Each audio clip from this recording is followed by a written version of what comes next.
유재수 전 부산시 부시장 감찰 무마 의혹을 수사하는 검찰이 현 정부 들어 두 번째로 청와대를 압수수색했습니다. 청와대는 비위 혐의가 있는 사람의 진술에 의존해 청와대를 압수수색하는 건 유감이라고 밝혔습니다. 청와대가 김기현 전 울산시장 측근 비리에 대한 첩보는 특감 반원이 아닌 다른 행정관이 외부 제보를 받아 정리한 것이라고 했는데 YTN 취재 결과 제보자는 송철호 현 울산시장의 측근인 송병기 울산 부시장으로 밝혀졌습니다.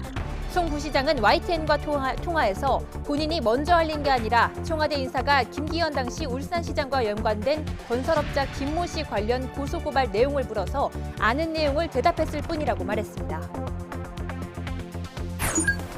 더불어민주당이 자유한국당을 제외한 야권과 이른바 4+1 협상에 들어가 내년도 예산안과 선거제, 검찰 개혁안 등을 협의해 나가기로 했습니다. 한국당은 나경원 원내대표가 임기 연장 불가를 받아들였지만 황교안 대표의 독단과 월권이라는 공개 반발이 이어졌습니다. 김정은 북한 국무위원장이 지난 10월에 이어 또 백두산에 올라 비핵화 협상 연말 시한을 앞두고 중대 결심을 예고했습니다. 북한 노동당은 이달 말 중요 정책 방향을 결정하는 중앙위 전원회의를 소집하기로 했습니다. 퀄컴이 국내 휴대전화 업체 등의 특허권으로 갑질을 했다며 과징금 1조 300억 원을 부과한 공정거래위원회 결정에 법원이 손을 들어줬습니다. 재판부는 퀄컴이 시장 지배적 지위를 남발했다고 판단했는데 퀄컴은 상고하겠다는 뜻을 밝혔습니다. 20대 청년 10명 가운데 7명이 우리 사회는 노력이 통하지 않는다고 평가하고 실제 불공정함을 경험했다는 조사 결과가 나왔습니다. 불공정 이유로는 윗세대의 부조리와 경제력, 성별 등이었습니다. 여러분 안녕하십니까? 이종구 앵커의 휴가로 금요일까지 뉴스나이트는 제가 함께하겠습니다. 유재수 전 부산시 부시장의 감찰 무마 의혹을 수사하는 검찰이 청와대를 압수수색했습니다. 지난 2017년 청와대 특별감찰반이 유 전 부시장을 감찰했던 자료를 확보하기 위해서입니다. 부장원 기자가 보도합니다. 유재수 전 부산시 부시장의 감찰 무마 의혹을 수사하는 검찰이 청와대를 전격 압수수색했습니다. 지난해 12월 민간인 사찰 의혹 수사에 이어 현 정부 들어 두 번째 청와대 압수수색입니다. 검찰이 지목한 압수수색 대상은 대통령 비서실이지만 실제로는 임의 제출 방식으로 진행됐습니다. 청와대는 형사소송법상 압수수색이 제한되는 주요 국가보안시설로 책임자의 승낙 없이 압수수색할 수 없기 때문입니다. 검찰의 이번 청와대 압수수색은 지난 2017년 유재수 당시 금융위 국장에 대한 청와대 민정수석실의 감찰 자료를 확보하기 위한 것으로 보입니다. 검찰은 특히 당시 특별감찰반이 유 전 부시장의 휴대전화를 정밀 감식한 자료를 주목하고 있습니다. 당시 특감반은 유 전 부시장의 통화 기록과 텔레그램 메신저 등에서 비위 사실을 상당 부분 확인했지만 돌연 감찰을 중단했습니다. 검찰은 최근 유 전 부시장 자택 등을 압수수색했지만 정작 휴대전화는 찾지 못했습니다. 이와 관련해 자유한국당 김도읍 의원은 최근 여러 전직 특감반원들로부터 민정수석실에서 유 전 부시장 감찰 자료를 모두 회수했다는 진술을 확보했다고 밝혔습니다. 감찰 무마나 인사 개입 의혹을 규명할 핵심 증거가 바로 청와대 안에 있다는 주장입니다. 검찰은 압수수색 성과에 대해 함구하고 있지만 얼마나 의미 있는 자료를 확보했는지에 따라 수사 속도에도 큰 차이가 있을 것으로 보입니다. YTN 부장원입니다. 오늘 압수수색으로 청와대와 검찰의 갈등은 한층 격해지는 양상입니다. 청와대는 검찰이 비위 혐의자의 진술에 의존해 두 번이나 압수수색을 했다며 강한 유감을 표했는데요. 감찰 무마 의혹과 함께 검찰 수사의 또 다른 축인 하명 수사 의혹에 대해선 청와대 자체 조사 결과를 발표하며 검찰을 압박했습니다. 김영수 기자가 보도합니다. 6시간여에 걸친 서울 동부지검의 압수수색이 진행되는 동안 청와대는 관련 언급을 삼갔습니다. 압수수색이 끝나고 나서야 대변인 명의로 입장을 냈습니다. 검찰이 요청한 자료는 지난해 12월 김태우 사건 때 압수한 자료와 대동소이했다며 비위 혐의가 있는 제보자의 진술에 의존해 청와대를 거듭 압수수색한 것은 유감이라고 밝혔습니다. 청와대는 검찰 수사의 다른 축인 전 울산시장 측근 비리 제보 경위에 대한 자체 조사 결과를 발표하며 역공을 폈습니다. 청와대가 이첩한 첩보 문건은 경찰 출신이나 특감반원이 아닌 민정비서관실의 한 행정관이 외부에서 받은 제보를 요약 정리한 것으로 확인됐다고 밝혔습니다. A 행정관이 재작년 SNS를 통해 받은 김기현 전 울산시장 측근 비리 제보를 요약 편집해 문건을 정리했다는 겁니다. 제보자는 A 행정관이 알고 지내던 공무원이고 정당 소속은 아니라고 청와대는 밝혔습니다. 선거 개입 의도가 있었던 것 아니냐는 의혹에 선을 그은 건데 신원은 공개하지 않았습니다. A 행정관은 외부 메일망의 제보 내용을 문서 파일로 옮겨 요약하고 일부 편집하여 제보 문건을 정리하였으며 그 과정에서 새로이 추가한 비위 사실은 없습니다. 이 문건이 절차에 따라 백원우 전 민정비서관, 박형철 반부패 비서관을 거쳐 경찰청으로 정상 이첩됐다는 얘기입니다. 다만 백 전 비서관은 이런 사실을 기억하지 못하고 있다고 청와대는 밝혔습니다. 첩보 문건 작성자도 당시 민정비서관도 또렷하게 기억 못할 정도로 일상적인 첩보 이첩 과정이었다는 설명입니다. 청와대가 전 울산시장 주변 수사와 관련한 첩보 작성 경위를 자세하게 밝힌 것은 숨진 전 특감반원이 이번 사안과 무관하다는 점과 검찰 수사가 무리하게 진행되고 있다는 점을 동시에 강조하려는 뜻으로 보입니다. YTN 김영수입니다. 김기현 전 울산시장과 관련된 비위 첩보를 청와대 민정비서관실에 최초로 알린 제보자는 송병기 울산시 경제부시장인 것으로 YTN 취재 결과 확인됐습니다.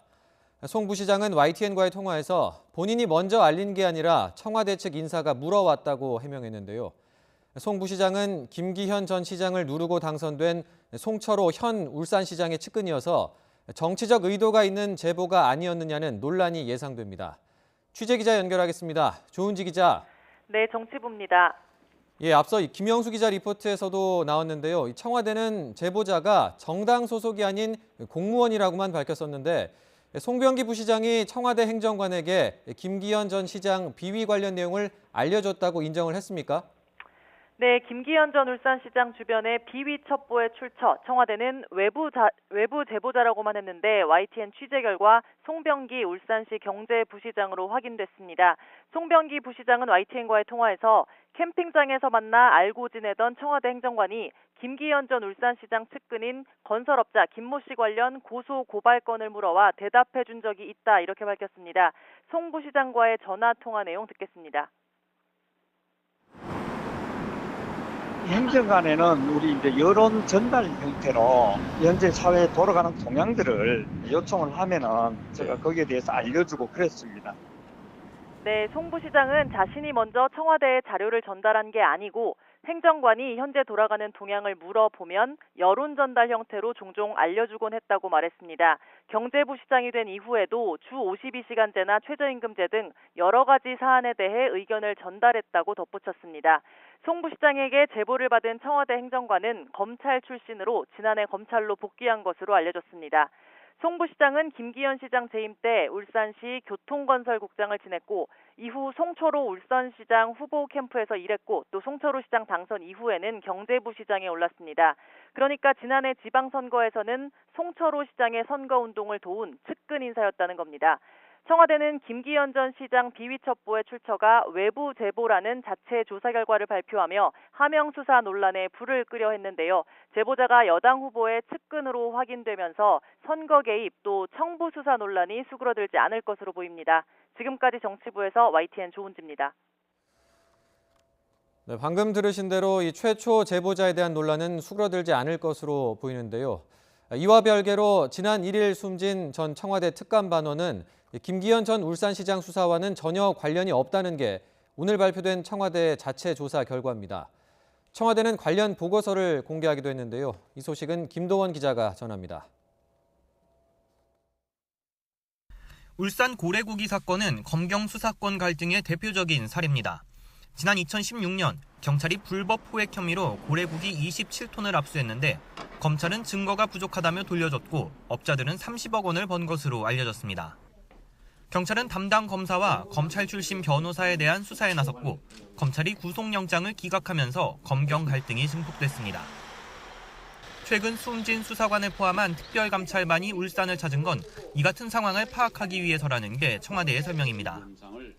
반대로 야당과 언론은 울산시장 수사 동료가 목적이었다는 의혹을 제기하고 있습니다.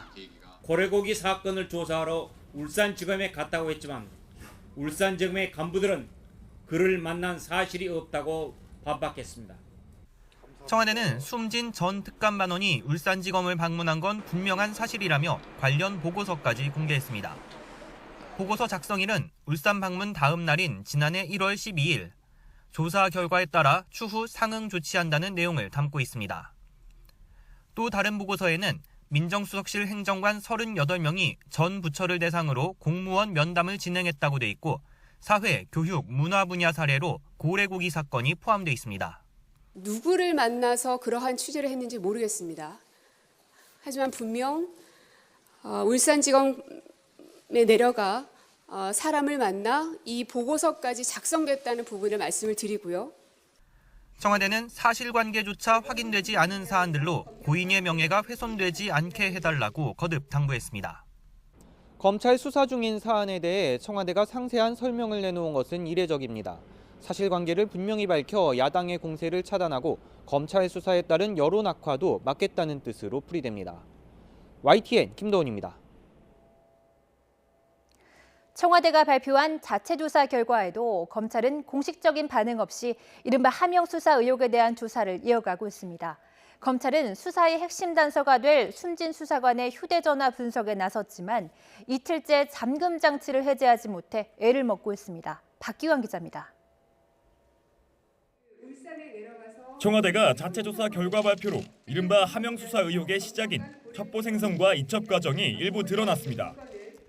특감반 출신이 아닌 또 다른 행정관이 외부 제보를 일부 편집해 요약했고 지난해 1월 A 수사관 등이 울산에 다녀온 것과는 무관하다는 겁니다. 검찰은 청와대 자체 조사에 대한 공식적인 입장은 밝히지 않고 있지만 하명 의혹 수사 부담은 더 커진 셈입니다. 최초 첩보 생성 과정뿐 아니라 지난해 6월 지방선거 직전까지 이어진 경찰 수사에 청와대가 영향력을 행사했는지 전반적으로 살피고 있습니다.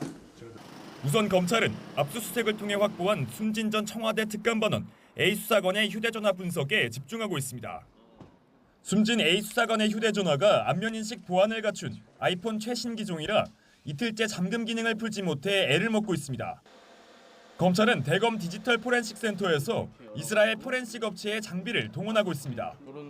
비밀번호 자릿수에 따라 잠금된 휴대전화를 해제하는데 많게는 일주일 이상이 소요되고 특수문자가 포함되면 한 달까지 걸릴 수도 있는 것으로 알려졌습니다. 때문에 시간이 급한 검찰은 다른 정부기관과 외부 민간업체에 아이폰 잠금 해제와 관련한 협조를 요청한 것으로 전해졌습니다. 최신 아이폰의 잠금 설정은 미 연방수사국 FBI도 풀기 어려울 만큼 강력한 것으로 평가됩니다. 청와대와 검찰 사이 긴장감이 최고조에 이르는 가운데 숨진 A 수사관 휴대전화의 포렌식 성공 여부가 이번 수사의 최대 관건이 될 것으로 전망됩니다. YTN 박견입니다. 숨진 전 청와대 특감반원 A씨의 휴대전화를 검찰이 압수해간 것에 반발해 경찰이 다시 검찰을 상대로 압수수색 영장을 신청했습니다. A 수사관 사망 사건을 수사하는 서울 서초경찰서는 고인의 정확한 사망 원인을 밝히기 위해 서울중앙지검 등을 상대로 압수수색 영장을 신청했다고 밝혔습니다. 경찰은 A 수사관 휴대전화와 그 안에 있는 사진 파일 등을 확보할 필요가 있다고 밝혔습니다. 하지만 하명 수사 의혹을 수사하는 검찰 관계자는 경찰이 이미 타살 의혹이 없다고 결론 내린 만큼 압수수색에 근거가 없다며 부정적인 반응을 보였습니다. 청와대를 압수수색한 검찰은 유재수 전 부시장에 대한 감찰 무마 의혹과 관련해 윗선 수사에도 속도를 내고 있습니다. 감찰 책임 3인방 가운데 박형철 반부패 비서관, 또 백원우 전 민정비서관은 이미 조사를 받은 것으로 알려졌는데요. 이제 민정수석실 최고 책임자였던 조국 전 수석에 대한 소환도 임박했다는 분석입니다. 안윤학 기자의 보도입니다. 유재수 전 부산시 부시장에 대한 감찰 무마 의혹을 수사하는 검찰은 최근 백원우 전 청와대 민정비서관을 조사한 것으로 전해졌습니다. 백전 비서관은 유 전 부시장에 대한 감찰 중단을 결정하고 감찰 내용을 금융위에도 전달한 것으로 지목된 인물입니다. 또 당시 민정수석실에서 최종적으로 유 전 부시장 감찰 중단을 논의한 이른바 3인회의 멤버이기도 합니다. 검찰은 백 전 비서관을 상대로 감찰을 중단하기로 한 배경에 대해 캐물은 것으로 전해졌습니다. 이와 함께 백 전 비서관이 당시 김용범 금융위 부위원장에게 전달한 유 전 부시장 감찰 내용도 조사 대상입니다. 검찰은 백원우 전 비서관 조사에 앞서 3인회의 참석자 가운데 한 명인 박형철 반부패 비서관도 조사를 마쳤습니다. 이 때문에 다음 순서는 조국 전 민정수석이라는 전망과 함께 소환이 임박했다는 분석이 많습니다. 조국 전 법무부 장관은 이와 관련해 지금까지 정상적인 절차에 따라 감찰을 중단한 것이라는 입장을 이어왔습니다. 첩보를 조사를 한 결과 그 비첩보 자체에 대해서는 근거가 약하다고 보았습니다. 그래서 민정비서관실의 책임자인 백원우 비서관에게 금융위에게 통지하라고 제가 지시했습니다.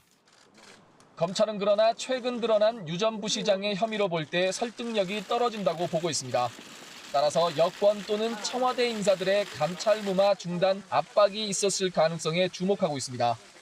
검찰은 또 유 전 부시장의 메신저 내용을 분석하면서 이른바 윗선의 실체를 파악하는 데도 심혈을 기울이고 있습니다. YTN 안윤학입니다. 오늘 청와대 압수수색을 두고 여당은 검찰이 정치를 하고 있다며 격앙된 반응을 보였습니다. 반면 자유한국당은 청와대가 적극 수사에 협조하라고 검찰 엄호에 나서며 각을 세웠습니다. 우철희 기자입니다. 더불어민주당 이해찬 대표는 청와대 하명 수사 또 감찰 무마 의혹에 대한 검찰 수사를 도저히 이해할 수 없다고 날을 세웠습니다. 검찰이 패스트트랙 사건 수사에 미온적으로 대처하며 사실상 자유한국당을 돕고 있다면서 특검 카드까지 꺼내들었습니다. 검경 합수단을 꾸려서 모든 증거와 수사 과정을 상호 투명하게 공유하고 검경이 함께 철저하게 진상을 밝혀야 합니다.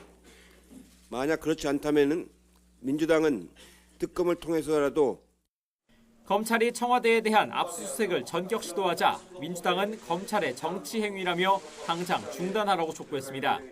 유류품 압수수색에 연이은 오늘의 청와대에 대한 압수수색, 혹 개혁에 맞선 청와대, 검찰의 정치 행위가 아닌지 묻고 있는 국민들이 많습니다. 반면 한국당은 자료 폐기 정황이 드러난 상황에서 압수수색은 불가피하다고 검찰에 힘을 실어줬습니다. 특히 황교안 대표는 만약 공수처가 지금 있다면 청와대 관련 의혹도 특별감찰반원의 죽음도 모두 묻혔을 것이라며 설치 반대의 뜻을 분명히 했습니다. 백원호 별동대 자체가 공수처의 미래를 보여줍니다.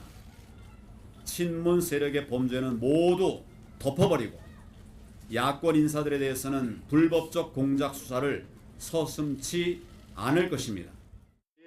한국당 중진들도 특감 반원의 죽음을 비정한 정권의 정치적 타살로 규정하고 명명백백한 의혹 규명을 요구하며 청와대를 정조준했습니다. 죽음의 구판에서 유명을 달리한 안타까운 목숨이 도대체 얼마나 많은지 이 정부는 알고 있는지 모르겠습니다. 조국 전 장관 사건을 넘어 청와대 관련 의혹까지 잇따라 터지면서 민주당은 검찰과의 피할 수 없는 전면전을 펼치고 있습니다. 여기에 보수 야당이 진상조사위까지 꾸려 의혹을 파헤치면서 여와 야 그리고 검찰 사이의 팽팽한 긴장은 계속될 것으로 보입니다. YTN 우철입니다. 자유한국당의 필리버스터 고수 입장에 맞서 더불어민주당과 나머지 야권이 이른바 4+1 협상에 들어갔습니다. 일단 시급한 내년도 예산안을 시작으로 선거제와 검찰개혁 법안 그리고 민생 법안에 대해서도 조속히 협의해 가겠다는 방침입니다. 나연수 기자가 보도합니다. 자유한국당은 필리버스터를 움켜쥔 채 아무런 응답도 하지 않고 있습니다. 오늘 저녁까지 대답을 기다리겠습니다. 민주당의 최후 통첩 다음 날 응답 없는 한국당을 빼고 민주당과 바른미래당, 정의당, 민주평화당, 대한신당이 결국 만났습니다. 첫날 모인 대표들은 각 당의 예산안 담당자들, 정기국회가 끝나는 10일 전까지 내년도 예산안 처리를 목표로 이번 주 안에 증감액에 대한 각 당 입장을 취합해 최종 수정안을 내놓겠다는 계획입니다.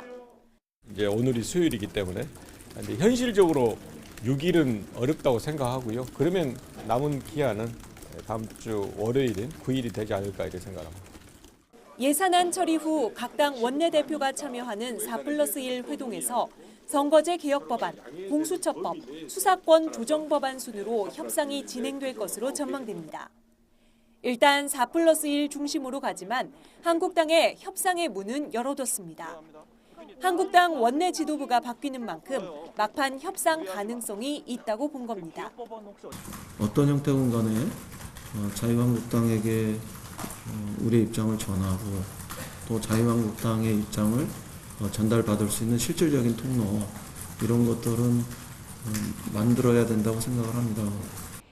이미 버스가 떠날 시간이 된 것 아니냐는 게 민주당의 설명입니다. 목적지가 다르다고 버틸 것인지 지금이라도 올라타 길을 찾아볼 것인지 4+1 협의체가 시동을 걸고 한국당을 압박하고 있습니다. YTN 나연수입니다. 자유한국당에선 황교안 대표와 최고위원회의가 원내대표 임기 연장이 불가하다는 결정을 내린 것을 두고 반발이 나오고 있습니다. 나경원 원내대표가 결정을 받아들이겠다고 말했지만 황 대표의 독단과 월권이라는 비판과 함께 친황교안 체제를 우려하는 목소리도 잦아들지 않고 있습니다. 한현희 기자가 보도합니다. 임기 연장 불가 방침에 침묵하던 자유한국당 나경원 원내대표가 굳은 표정으로 소속 의원들 앞에 섰습니다. 당초 자신의 재신임을 물으려던 의원총회에서 나 원내대표는 뜻을 접겠다고 밝혔습니다. 당의 승리를 위해서 내린 결정입니다. 자유한국당 원내대표 나경원의 발걸음은 여기서 멈춥니다. 당 안팎의 퇴진 압박이 커진 탓으로 보입니다. 황교안 대표가 당을 재정비하고 있는 상황 속에 공천 가산점 논란부터 패스트트랙 법안 협상까지 번번이 불협화음을 내온 것이 임기 연장의 부담으로 돌아온 겁니다. 당 내에서는 황 대표 중심의 체제로 당을 정비하는 일련의 과정으로 보는 시각이 많습니다. 장제원 의원은 황 대표가 사실상 나 원내대표를 해임한 것이라며 문제를 제기했고 어저께 모습은 누가 봐도 해임하는 모습이었잖아요. 그건 맞지가 않죠. 그거는 짚고 넘어가야 된다. 제가 발언을 했습니다. 친박계 재선인 김태흠 의원 역시 황 대표와 최고위가 권한밖의 결정을 내렸다며 원점에서 다시 결정해야 한다고 공개 비판했습니다. 이런 부분들을 짚고 넘어가지 않으면 당 운영에 대해서도 독선과 그 최고위원회와 당 대표의 독선과 독주가 흐를 수 있다. 이런 부분에 대해서 저는 지적을 한 거죠. 황 대표가 쇄신을 명분으로 당 장악력을 높이는 데 대한 불만이 불거져 나오는 것으로 풀이됩니다. 하지만 황 대표는 친황 체제라는 말에 강한 반감을 표시하며 당 정비의 의지를 표명했습니다. 제 인사 이분에 관해서 한번 여러분 면밀하게 보세요. 그게 친황 인사인가? 여러분 냉정하게 보시고 이걸 네이밍해놓고 거기에 틀을 맞추지를 말고 나 원내대표의 승복 결정으로 한국당 원내대표 경선은 다음 주 치러집니다. 하지만 이번 결정이 황 대표의 사당화라는 지적이 공개적으로 이어지면서 총선을 앞둔 한국당은 적잖은 진통을 겪을 것으로 보입니다. YTN 한현입니다. 김정은 북한 국무위원장이 과거 큰 결단을 앞두고 찾았던 백두산에 다시 올랐습니다. 북한은 또 이달 말 노동당 전원회의도 소집하겠다고 밝혔는데요. 비핵화 협상 연말 시한을 앞두고 중대 결심을 예고하며 미국을 압박하려는 것이라는 분석입니다. 임상호 기자입니다. 김정은 북한 국무위원장이 다시 백마를 타고 백두산에 올랐습니다. 부인 리설주와 함께 이번엔 이례적으로 박정천 육군 총참모장 등 북한군 고위 인사들이 대거 수행했습니다. 또다시 혁명의 성산 백두산에 오르시었습니다. 사나운 북방 겨울의 눈보라를 길들이시며 백두산 등정에 앞서 혁명 전적지도 시찰했는데 김 위원장은 새로운 투쟁 열기가 흘러들어서 새 의지를 다지게 된다고 언급했습니다. 김 위원장의 백두산 등정은 지난 10월 16일 이후 49일 만입니다. 비핵화 협상 연말 시한을 앞두고 이번에도 김 위원장이 백두산 등정을 통해 중대 결심을 예고하며 미국의 태도 변화를 압박한 게 아니냐는 해석이 나옵니다.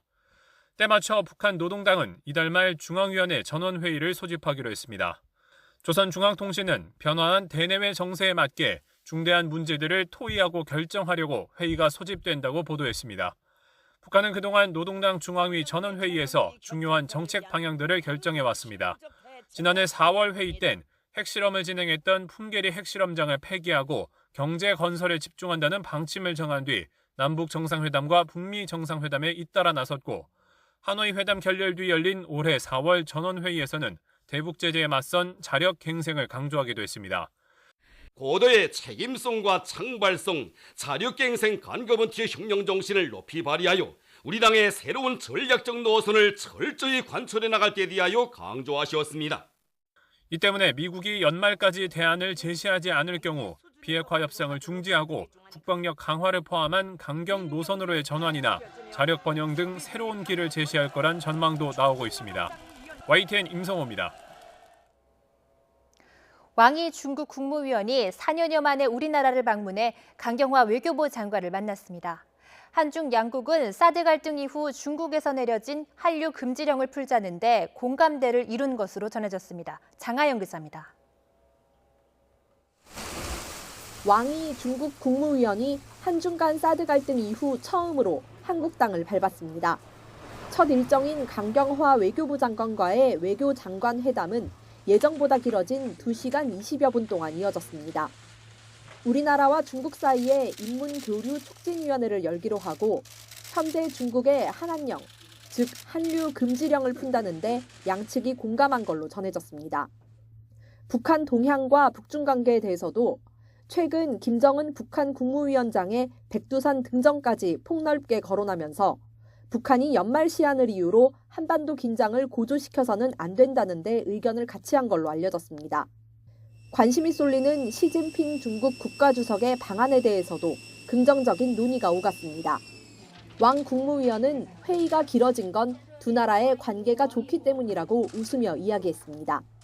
我们是邻国，我们要加强我们的高层的交往。我们会通过渠道就此进行协商，好吗？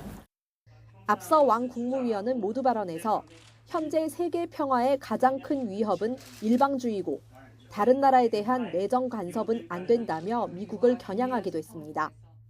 当然也反对干涉别国的内政。当前世界和平稳定面临的最大威胁，就是单边主义在破坏现今的国际秩序，霸凌行径在挑战国际关系的基本的准则。 왕이 국무위원은 방한 이튿날 문재인 대통령을 예방하고 정재계 인사들을 불러 한중 우호 협력을 위한 오찬을 가질 예정입니다. YTN 장하영입니다. 도널드 트럼프 대통령의 한미 방위비 분담금 증액 요구에 대해 미 하원 지도부가 5배는 과도한 수준이라며 우려를 제기했습니다. 하원 지도부는 주한미군 주둔이 한국을 보호하는 의미도 있지만 미국의 국가 안보를 높이는 게 주 목적이라고 지적했습니다. 이동우 기자입니다. 트럼프 행정부의 한국에 대한 방위비 분담금 5배 증액 요구는 과도하다. 엘리엇 앵걸 미국 하원 외교위원장과 애덤 스미스 하원 군사위원장은 트럼프 행정부에 서한을 보내 미국이 한국의 방위비 분담금으로 5배 넘는 6조 원을 요구하고 있다는 보도에 대해 우려한다고 밝혔습니다. 또 미국의 증액 요구에 대한 근거와 상세한 주한미군 유지 비용, 하부이무산 대책 등을 제시하라고 요구했습니다. 트럼프 대통령이 주한미군 철수 가능성까지 거론하며 방위비 인상을 압박하는 가운데 하원이 한미 동맹 관계나 미군 주둔의 지속성을 위태롭게 하는 방위비 협상은 불가하다는 입장을 분명히 한 것입니다. 앞서 트럼프 대통령은 미국이 아무 득도 없이 부자 나라들을 보호한다며 동맹국들의 방위비 분담금 대폭 인상을 압박해왔습니다. They used our military to defend immensely wealthy nations, subsidizing their welfare states with your money. 두 위원장은 주한미군 28,500명은 한국을 보호하는 역할뿐 아니라 미국의 국가안보 증진이 주 목적이라며 트럼프 대통령의 주장을 반박했습니다. 이어 미국, 한국, 일본이 거세지는 북한과 중국 등의 안보 위협에 공동 대응해야 할 시점에 한국에 대한 미국의 과도한 분담금 증액 요구는 동맹국 사이에 불필요한 균열을 내는 것이라고 비판했습니다. 두 위원장은 같은 맥락에서 대폭 인상을 예고한 일본과의 방위비 분담금 협상에도 우려를 표시했습니다. YTN 이동호입니다. 미국 트럼프 행정부가 수입 자동차에 대한 고율 관세 카드를 또 꺼내들었습니다. 유럽연합을 겨냥한 것으로 보이지만 우리 자동차 업계도 안심하긴 이릅니다. 김희준 기자입니다. 윌버로스 미국 상무장관이 수입 자동차에 대한 폭탄 관세의 포문을 다시 열었습니다. 로스 장관은 로이터와의 인터뷰에서 자동차 관세와 관련해 개별 기업들과 협상하고 있으며 일부 좋은 이익을 거뒀다고 밝혔습니다. 그러면서 협상 결과에 따라 관세 필요성이 있을 수도 없을 수도 있다고 말했습니다. 원론적 언급이지만 고율 관세 카드를 흔들며 관련국을 거듭 압박한 겁니다. Well, tariffs are the core of international trade. The mechanism that you regulate trade with between countries is a combination of tariff and non-tariff trade barriers.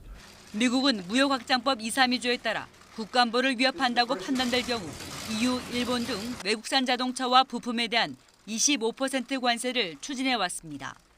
당초 5월이었던 결정 시한을 180일 연기했는데 그마저도 지난달 13일로 만료됐습니다. 하지만 3주가 되도록 조치를 내리지 않은 채 다시금 관세를 지렛대로 내세운 겁니다. 외신들은 로스 장관의 발언이 무역 협상에서 진전이 없는 이유를 겨냥한 것으로 보고 있습니다. 하지만 한국 자동차 업계도 촉각을 곤두세우고 있습니다. 한미 FTA 개정으로 한국산에 대한 관세 부과 가능성은 높지 않다지만 트럼프 정부의 결정을 누구도 예측할 수 없기 때문입니다. 앞서 트럼프 대통령은 브라질과 아르헨티나에 기습 철권 관세를 예고하고 한국 등의 방위비 증액을 요구하며 전방위 통상 안보 압박을 이어가고 있습니다. YTN 김희준입니다. 다국적 통신업체 퀄컴이 1조 원이 넘는 과징금 부과에 반발해 공정거래위원회를 상대로 냈던 소송에서 패소했습니다. 재판부는 퀄컴이 사실상 시장 지배적 지위를 남용했다고 판단했습니다. 이경국 기자의 보도입니다. 지난 2017년 1월 공정위는 퀄컴의 사상 최대인 1조 300억여 원의 과징금을 부과합니다. 이동통신의 필수적인 특허권을 토대로 국내 휴대전화 업체 등에 이른바 갑질을 했다고 본 겁니다. 칩셋 제조 판매에 필수적인 이동통신 셉에 대한 라이선스 제공을 거절하거나 제한하였습니다. 퀄컴 측은 이에 불복해 공정위를 상대로 취소 소송을 냈고 2년 10개월 만에 법원의 첫 판단이 나왔습니다. 공정거래 사건은 2심제로 진행되는 만큼 서울고법이 첫 선고를 내렸습니다. 법원은 1조 원대 과징금 부과가 적법하다며 공정위에 손을 들어줬습니다. 퀄컴의 칩셋 관련 표준 필수 특허는 공정하고 합리적이며 비차별적으로 제공되도록 약속돼 있습니다. 퀄컴 역시 이를 약속하고 특허 보유자 지위를 인정받았습니다. 이에 따라 재판부는 퀄컴이 경쟁사에 칩셋 제조의 필수적인 기술의 특허권 제공을 거절 제한하거나 모뎀 칩셋을 사려는 휴대전화 제조사에 특허권 계약을 강제하고 이를 거부하면 칩셋 공급을 멈추거나 제한한 건 시장 지배적 지위를 남용한 것이라고 봤습니다. 다만 재판부는 퀄컴이 다른 특허권까지 끼워 파는 식의 계약을 요구한 것 등은 근거가 부족하다고 판단했고 이에 따라 공정위가 부과한 10개의 시정명령 가운데 2개는 취소하도록 결정했습니다. 사실상 패소 평가를 받는 이번 판결에 대해 퀄컴 측이 상고하겠다는 뜻을 밝힌 만큼 최종 판단은 결국 대법원에서 내려질 것으로 보입니다. YTN 이경국입니다. 네, 조금 전에 들어온 속보 전해드리겠습니다. 최근에 도널드 트럼프 미국 대통령이 기자회견에서 필요할 경우 무력을 사용할 수 있다, 북한을 상대로 무력을 사용할 수 있다 이런 발언을 했는데요. 여기에 대한 북한의 반응이 나왔습니다. 네, 박정천 북한 인민군 총참모총장이 말한 발언인데요. 필요시 북한을 상대로 무력을 사용할 것이라는 도널드 트럼프 미국 대통령의 기자회견 발언에 대해 만약 미국이 우리를 상대로 그 어떤 무력을 사용한다면 우리 역시 임의의 수준에서 신속한 상응 행동을 가할 것이라는 점을 명백히 밝힌다고 말했습니다. 또 박 총참모총장은 이날 발표한 담화에서 두선 민주주의 인민공화국을 상대로 무력을 사용하는 일은 미국에 있어서 매우 끔찍한 일이 될 것이라면서 이렇게 밝혔다고 조선중앙통신이 전했습니다. 예, 연말로 정해진 이 북미 비핵화 협상 시한을 앞두고 이 북미 간의 갈등이 좀 불거지는 양상인데요. 혹시 추가로 또 들어오는 소식 있으면 정리해서 전해드리도록 하겠습니다. 앞서 전해드렸던 소식 계속 이어서 전해드리겠습니다. 공정위는 이 퀄컴 사업 모델의 부당성이 인정됐다면서 이번 판결의 의미를 설명했습니다. 관련 업계는 공식적인 대응을 자제하면서 이번 판결이 시장에 미칠 여파에 주목하고 있습니다. 김태민 기자입니다. 다국적 통신업체인 퀄컴은 이동통신 특허 기술과 핵심 부품에 대한 독점적 지위를 누리고 있습니다. 공정위는 퀄컴이 그동안 이 시장 지배력을 바탕으로 이동통신업계에 부당한 계약을 강요해왔다고 판단했습니다. 3년 가까운 송사 끝에 승소 판결을 받아낸 공정위는 퀄컴의 사업 모델의 부당성이 인정됐다며 그 의의를 설명했습니다. 퀄컴처럼 대체 불가능한 특허를 가진 사업자들은 공정하고 합리적으로 사용권을 제공해야 한다는 이른바 프렌드 확약 의무를 재확인했다는 취지입니다.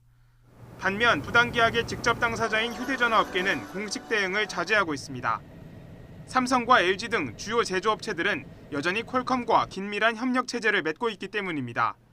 하지만 업계에서는 그동안 퀄컴의 횡포가 도를 넘었다는 공감대가 형성된 만큼 당연한 결과라는 반응이 나오고 있습니다. 업계는 또 이번 판결이 앞으로 이동통신 시장에 미칠 영향에도 주목하고 있습니다. 기존 4G 세대까지는 이제 퀄컴이 이 모뎀 칩 분야에서 독점적 경쟁력을 지속해 왔는데 5G 시장에서는 지금까지 경쟁 구도가 달라질 가능성이 시장에서 나타나고 있습니다. 장기적으로는 업계 지형에 주는 영향이 제한적일 거란 의견이 나오는 가운데 앞으로 퀄컴의 행보에 이목이 쏠리고 있습니다. YTN 김태민입니다. 네, 오늘 수능 성적표가 수험생들에게 배부가 됐고 수시 전형 합격자도 속속 발표될 예정입니다. 전문가들은 주변의 수시 합격 소식에 흔들리지 말고 지원 전략에 따라 당락이 갈리는 정시 준비에 집중하라고 조언했습니다. 권호진 기자입니다. 고교 3년 동안 노력의 결과물을 받는 날. 그렇습니다. 예상외로 긴장감은 찾아볼 수 없고 미소를 짓는 모습도 눈에 띕니다. 간혹 고개를 흔들거나 심각한 표정을 짓는 수험생들에게서 아쉬움이 느껴집니다. 만족할 수 있는 대학에 갈 만한 수준을 받은 게 아니라서 그냥 상향으로 조금 지원해보고 안 되면 1년 더 해보자 약간 이런 식으로. 살짝 아쉽긴 한데 그래도 준비했던 것만큼은 잘 나온 것 같습니다. 수험생들은 수능 성적을 토대로 속속 발표되는 수시 결과를 보면서 개별 상담 등 정시 준비에 들어갑니다. 당락의 변수가 될 수학과 국어의 표준 점수와 각 대학의 영역별 가중치 등의 진학 지도의 초점을 맞출 것으로 보입니다. 수학에 가중치를 두는 학교들이 많기 때문에 수학을 잘 본 학생과 못 본 학생이 아마 극명하게 차이가 날 것 같습니다. 그래서 수학을 상당히 비중을 두고 정시 상담을 하는데 임하게 될 것 같습니다.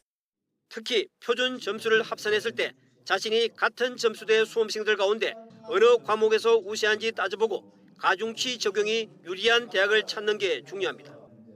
같은 점수를 받아도 정시 전략에 따라 목표 대학은 물론 상위 대학의 당락도 좌우한다고 입시 전문가들은 강조합니다. 따라서 자신과 주변의 수시 결과에 흔들리지 말고 정시에 대비해 내 점수 유형에 가장 적합한 반영 모형을 찾는 데 집중해야 할 때입니다. YTN 권호진입니다. 20대 청년 10명 가운데 7명이 우리 사회는 노력이 통하지 않는 사회라고 평가했다는 씁쓸한 설문조사 결과가 나왔습니다. 실제로 불공정함을 경험했다고 응답한 비율도 70%를 넘었습니다. 김승재 기자가 보도합니다. 노력은 배신하지 않는다.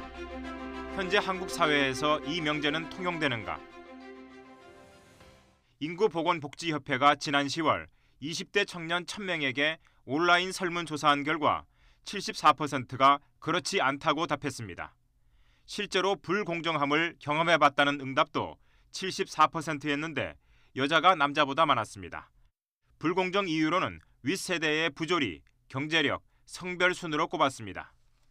행복 정도에 대해서는 10점 만점 기준으로 본인은 5.93점, 또래 세대는 4.87점을 줘 본인보다 또래 세대가 더 행복하지 못하다고 평가했습니다. 일상 속 행복으로는 가족, 친구, 연인과 맛있는 음식을 먹을 때가 제일 많았고 좋아하는 사람들과 취미 생활을 같이 할 때가 뒤를 이었습니다. 20대 전체에서 사회의 불공정함을 경험했다는 응답률이 높고 또래 세대가 행복하지 못한 편이라고 자체 평가를 하고 있어 이런 경험과 생각이 20대의 현재 결혼과 자녀에 대한 생각에 영향을 미친 것이 아닌가. 향후 출산 의향에 대해서는 10명 중 6명이 낳고 싶지 않은 편이라고 응답했고 그 이유로는 이 사회가 아이를 키우기 좋지 않아서라는 응답이 36%로 가장 높았습니다. 또 4명 중 1명은 생필품을 살 때, 10명 중 7명은 취업을 위한 강의 수강비에 대해 재정적 부담을 느낀다고 답했습니다. YTN 김승재입니다. 현재 40세인 사람은 앞으로 40년 정도 더 살 것으로 예측된다는 통계 결과가 나왔습니다. 다만 그동안 해마다 늘었던 기대 수명은 처음으로 증가세를 멈췄는데요. 지난해 폐렴으로 인한 사망자가 늘어난 게 영향을 미친 것으로 보입니다. 김평정 기자가 보도합니다. 올해의 겨울은 예년보다 비교적 따뜻한 날이 이어지고 있지만 지난해 겨울은 유독 추웠습니다. 기록적인 한파가 덮쳤던 지난해에는 고령층에서 폐렴 등의 원인으로 숨지는 경우도 늘었습니다. 이 때문에 그해 사망자 수에 영향을 받는 기대 수명도 사상 처음으로 증가세를 멈췄습니다. 통계청이 지난해 태어난 아기의 기대 수명을 추산했더니 82.7년이 나왔는데 1년 전과 똑같아 보합을 기록했기 때문입니다. 출생아의 기대 수명은 지난 1970년부터 관련 통계를 작성하면서 줄곧 늘어오다가 지난해 처음으로 증가세를 멈췄습니다. 2018년도에 겨울 한파가 기상청에서 작성한 통계에서 1973년 이래로 가장 낮은 기온을 보였습니다. 그 원인으로 인해서 사망자 수가 많이 늘었고요. 지금 나이에서 얼마나 더 살 수 있는지를 봤을 때는 40살인 경우 남성은 40.8년, 여성은 46.5년씩 더 생존할 것으로 예측됐습니다. 60살일 때는 남성은 22.8년, 여성은 27.5년씩 인생이 더 남은 것으로 예상됩니다. 기대 수명은 80살이 넘어가지만 질병에 걸리지 않고 건강하게 사는 기간은 64년가량이고 남은 15년에서 20년은 아픈 몸으로 살아갈 것으로 전망됐습니다.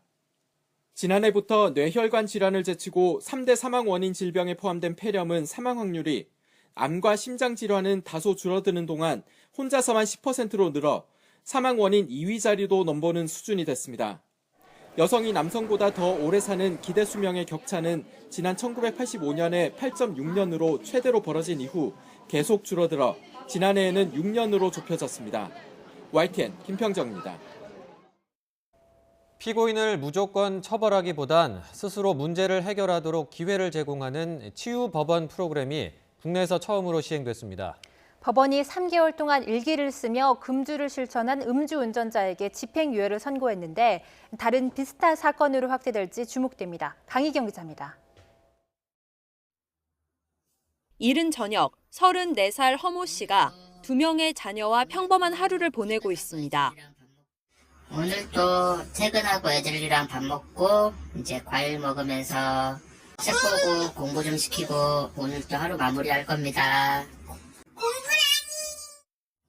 매일 가족과 함께하는 저녁 시간이 이렇게 휴대전화에 고스란히 담겼습니다.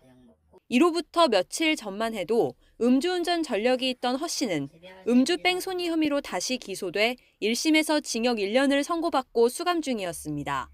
하지만 항소심에서 새로운 기회를 잡았습니다. 서울고등법원 형사 1부가 허 씨를 상대로 전국 최초로 치유법원 프로그램을 실시한 겁니다. 범죄의 원인이 된 문제를 해결하기 위해 일정 기간 동안 과제를 수행하게 함으로써 책임감 있는 시민으로 변화할 수 있는 기회를 주는 제도입니다.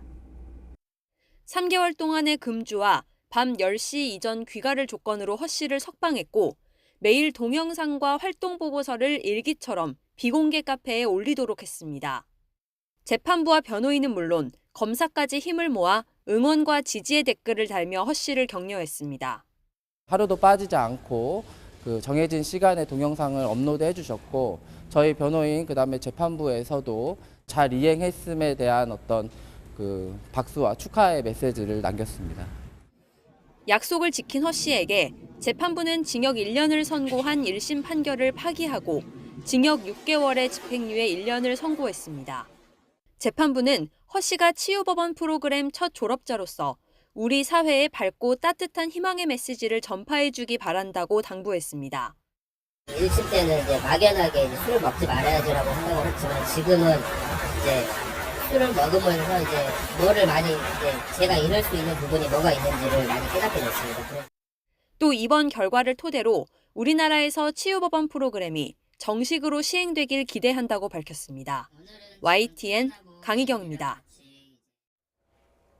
고액 상습 체납자 6,800여 명의 명단이 공개됐습니다. 이른바 황제 노역으로 공분을 산 허재호 전 대주그룹 회장과 허준, 아이리스 등 인기 드라마의 작가인 최완규 씨도 포함이 됐습니다. 체납자들은 세금을 내지 않기 위해 아파트 보일러실이나 차 트렁크에 현금을 숨기거나 수억 상당의 고가 분재로 은닉하기도 했습니다. 오인석 기자입니다. 국세청 재산추적팀이 수십억 원의 개별 소비세를 내지 않은 골프장 사무실을 수색합니다. 국세청이요? 요거는 지금 저희 2부 장사 거소름돈이고요. 골프장 입장료를 현금으로만 받아왔는데 재산추적팀은 사무실 금고에 보관된 현금 1억 원을 압류하는 등 1,456억을 전액 징수했습니다. 수억 원어치 고가 분재를 숨겨온 체납자도 덜미가 잡혔습니다. 비닐하우스 문을 뜯고 들어가자 체납 발생 전 부동산을 처분하고 은닉한 고가 분재 377점이 적발됐고 모두 압류 처분됐습니다. 또 양도소득세를 내지 않으려 아파트 보일러실에 현금을 숨기는가 하면 외제차 트렁크에서 5만 원권 1,800여 장이 쏟아져 나온 경우도 있었습니다. 국세청 조사관과 체납자 사이에 말다툼도 벌어집니다. 그래도 사장님 이래 큰 아파트에 저런 좋은 차 가지고 살고 계시잖아요. 아니 무슨 그런 소리 합니까? 이런 살자리가 20년, 30년 된 거라요. 국세청이 체납 발생일로부터 1년이 지난 국세가 2억 원 이상인 고액 상습 체납자 6,838명의 명단을 공개했습니다. 하루 5억 원의 황제 노역으로 비난을 받은 허재호 전 대주그룹 회장은 종합부동산세 등 56억 원을 체납했습니다. 구암 허준과 올인, 아이리스 등을 쓴 방송작가 최완규 씨도 양도소득세 등 13억 9천만 원을 내지 않았습니다. 전체 체납액은 5조 4,073억 원으로 개인 최고액은 1,632억, 법인 최고액은 450억 원입니다. 국세청은 각 지방국세청에 체납자 재산 추적과를 설치하여 재산을 숨기고 체납 처분을 회피하는 악의적 고액 체납자에 대한 추적 조사를 실시하고 있으며 올해 10월까지 민사소송 제기 및 형사 고발 등을 통해 약 1조 7천억 원을 징수하거나 채권 확보하였습니다. 국세청은 은닉 재산을 제보해 체납 세금 징수에 기여한 신고자에게 최대 20억 원의 포상금이 지급된다고 밝혔습니다. YTN 오인석입니다. 일본 아베 총리가 정부 주최 행사에 지역구 주민들을 잔뜩 초청해서 문제가 된 이른바 벚꽃 스캔들에서 좀처럼 헤어나오질 못하고 있습니다. 이번엔 일본 정부가 초청자 명부를 서둘러 폐기한 이유를 둘러대면서 뜬금없이 장애인 직원을 거론했다가 거센 비난을 받고 있습니다. 도쿄에서 황보현 특파원이 보도합니다. 국가 공로자들이 초청됐다는 일본 정부 주장과 달리 아베 총리 지역구 주민들은 물론 2조 원대 피해를 낸 다단계 사기업체 회장까지 초청된 사실이 드러난 정부 주최 벚꽃놀이. 야당은 초청자 명단 공개를 요구했는데 일본 정부는 개인정보 보호를 이유로 거부했습니다. 桜見る会の個々の招待者やその推薦元については、個人に関する情報であるため従来から回答差し控えさせていただいています。 그래도 명단 공개 요구가 사그라지지 않자 벚꽃놀이가 끝난 지 채 한 달도 안 된 5월 9일 관련 문서와 파일을 모두 폐기했다면서 공개 불가를 선언했습니다. 매년 치르는 행사와 관련된 가장 중요한 자료를 서둘러 폐기한 건 누가 봐도 이상한 대목. 더 이상한 것은 그날 오전에 한 야당 의원이 벚꽃놀이 초청자 명부를 달라고 요청한 직후 폐기가 이루어진 점입니다. あまりにもドンピシャリですよ。名簿も資料も破棄したから分かりませんと、国会で言い逃れするために招待者名簿等を破棄したんじゃないですか。違いますか。 아베 총리는 야당의 자료 요청과는 전혀 관련 없는 우연의 일치라고 주장했습니다. 障害者雇用の短時間勤務職員の勤務時間等との調整を行った結果、使用予定日が5月9日となったことから、その予定通り廃棄したものであり、 담당자가 장애인 직원이라서 폐기에 시간이 오래 걸리는 점을 고려해 다른 부서와 함께 쓰는 문서 절단기를 문제가 된 5월 9일에 예약해 폐기했을 뿐이라는 겁니다. 하지만 공문서를 석연치 않게 서둘러 없앤 게 문제의 본질인데 엉뚱하게 장애인 직원을 거론하며 초점을 흐린 아베 총리의 답변을 두고 인터넷을 중심으로 비난이 폭주하고 있습니다. 네티즌들은 개인정보 보호를 이유로 초청자 명단 공개를 거부하더니 뒤늦게 힘없는 비정규직 장애인 직원이 폐기했다며 중요한 개인정보를 공개적으로 밝힌 것은 말도 안 되는 일이라고 꼬집었습니다. 도쿄에서 YTN 홍보연입니다.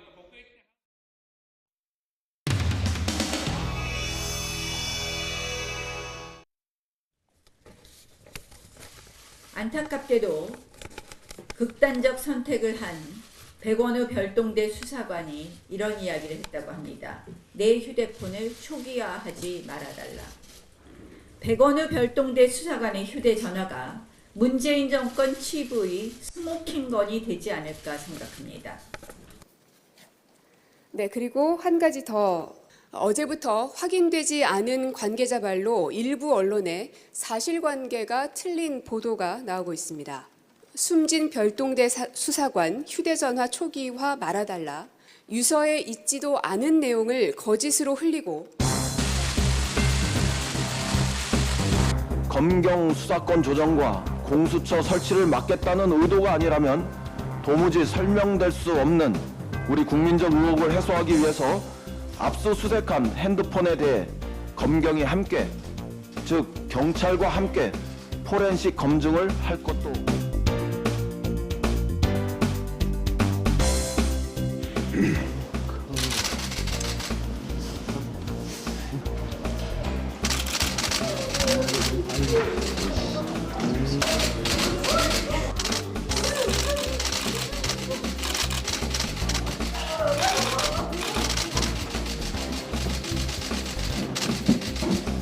김기현 첩보보고서 작성 지시하셨습니까? 울산에 특감 방언 내려보내서 김기현 시장 수사 상황 챙기신 적 있습니까? 유족분들께 한 말씀만 해주시죠. 유족분들과 어떤 말씀 하셨습니까? 그 유재수 수사 상황 파악하려고 고인에게 연락하신 적 없나요? 그것 때문에 되게 압박 많이 받았다고 하시던데요. 고인이 어떤 이유에서 이러한 극단적인 선택을 하게 되었는지 그 과정들이 낱낱이 밝혀지고 고인의 명예가 회복되기를.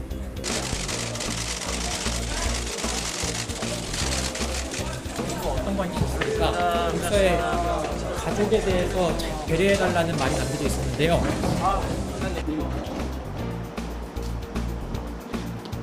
종합 수사를 한다는 의혹 제기가 있었습니다. 어떻게 생각하십니까? 현재 충격 한 말씀만 부탁드립니다.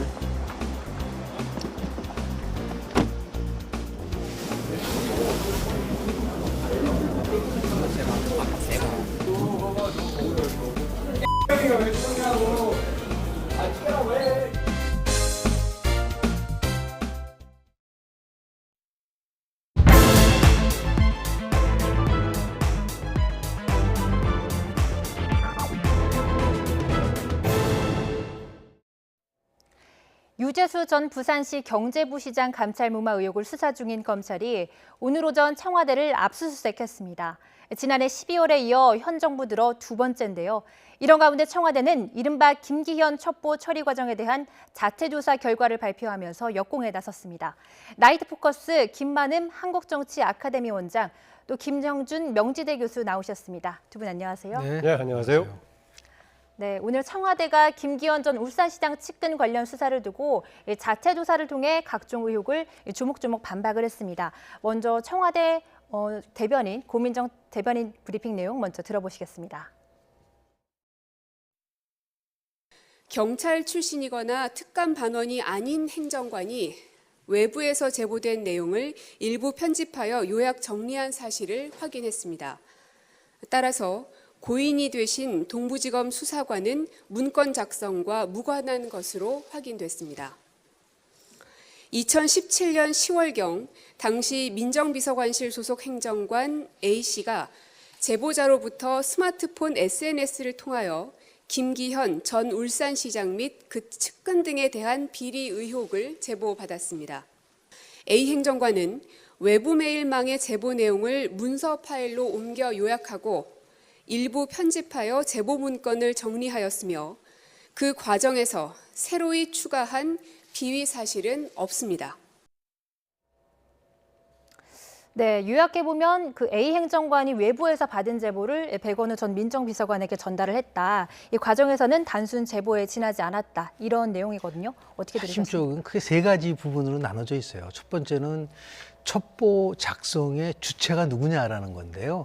그동안 이제 많은 의혹은 혹시 숨진 수사관 A가 작성하지 않았느냐라는 그런 의혹을 가졌었는데 그것이 이제 오늘 고민정 대변인 발표로 봐서는 외부자로부터 제보를 받아서 행정관이 작성했고 그것을 민정비서관으로 옮겼기 때문에 숨진 A 비서관은 문건 작성과는 전혀 상관이 없다라고 얘기를 했고요. 두 번째는 내용은 뭐냐면 그 문건의 내용이 혹시 나름대로 뭐 좀 첨가됐다든지 변경됐다든지 이런 것이 아니냐는 것이 행점인데 고민정 대변인 얘기는 새로이 추가된 비리 사실은 없었다라고 얘기를 했고요.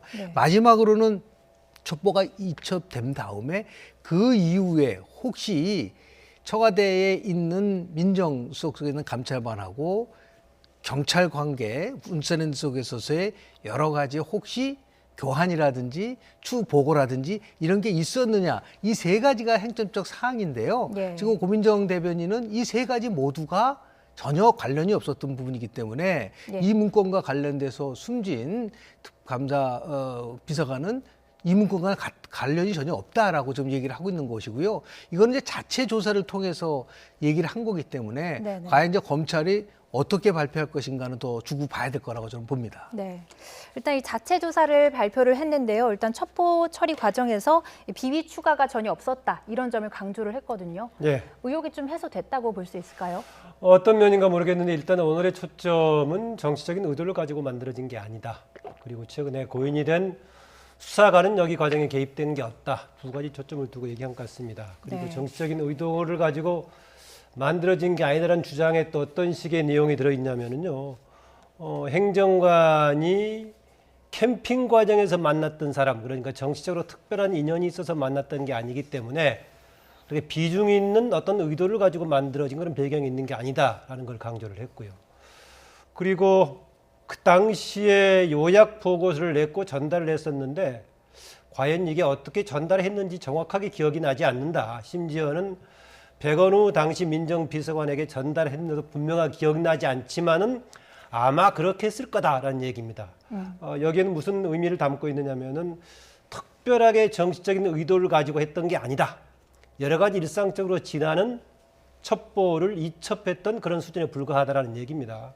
그런 조금 있다 그런데 얘기가 나오겠지만은 당시 공직자이긴 하지만은 정당에 있는 사람이기도 아니고 특별하게 의미가 없다라고 했었는데 지금 YTN 등의 보도에서 송병기 현 울산경제부시장이 지금 거론되고 있는 거 아니겠습니까? 거기다가 전달 받아서 정리했던 사람도 검찰 출신이거나 경찰 출신도 아닌 다른 행정관이었다라고 얘기하는데 지금 송병기 현 부시장의 정보를 제공받았던 사람은 검찰 출신이었다가 이제 검찰로 복귀한 그런 사람이다라는 얘기까지 나오고 있어서 오늘 얘기했던 것에 대한 청와대 주장이 얼마 안 지나서 지금 바로 맥이 빠져버린 그런 상황입니다. 모르겠습니다. 이제 청와대 쪽에서는 지금 송병기 시장 관련된 그런 소스는 또 다른 거고 오늘 고민정 대변인 설명에 또 다른 것이니까 서로 다른 사안이다라는 또 해명이 나올지는 모르겠습니다. 왜냐하면 그동안에 첩보 제공의 경로가 하나만 있었던 것이 아닙니다. 예컨대 박범계 의원의 경우에는 신모 변호사가 울산에서 제공했다는 얘기도 하고 있고 다른 언론 취재에서는 지역의 그 김모 사업가가 여러 군데 지금 뭔가 민원 비슷하게 제공했다는 얘기가 나오고 있어서 혹시 모르겠습니다. 청와대 쪽에서는 오늘 고민정 대변인 설명했던 것은 소스가 다른 거다라고 얘기할지 모르겠지만 어쨌든 간에 그 직후에 지금 YTN 등에서 바로 송병기 부시장이 정보를 제공했고 그 이후로 여러 번 제공했고 그게 아마 정리가 된 것 같다 보도가 되고 있어서 청와대 오늘 반격의 취지를 담은 청와대 브리핑은 좀 맥이 빠진 그런 느낌입니다. 네, 그 청와대 아직 추가 입장은 내놓지 않고 있는데요. 앞서 청와대 발표에 따르면 이 최초의 첩보는 한 공직자로부터 시작이 됐다 이렇게 얘기를 했습니다. 그런데 이 첩보 제보자가 송철호 울산시장의 측근인 송병기 울산시 경제부시장인 것으로 YTN 취재 결과 드러났는데요. 또 우리 YTN 취재진이 인터뷰를 통해 입장을 직접 들어봤습니다. 들어보시겠습니다.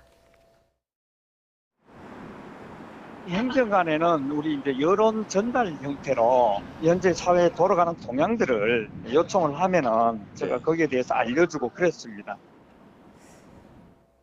네, 자신이 청와대에 알려준 게 아니라 그렇죠. 청와대에서 먼저 물어왔다 이렇게 얘기를 했어요. 그렇습니다. 지금 전에 우리 김 원장님 정확하게 지적을 했지만 왜 아예 처음부터 공직자로 하지 않고 송병기 전 경제부시장이라고 얘기했다고 오히려 더 설득력이 있었을 거라고 저는 보는데 그 부분의 속에서 조금 이제 맥이 빠졌다는 얘기를 하고 있지만은 조금 이제 그 첩보가 전달되는 과정 속이 굉장히 아직까지 명확하지 않은 것 같습니다. 네. 그러니까 여전히 그 첩보를 어떻게 생성했느냐에 대한 부분들이 여전히 의문으로 남고요.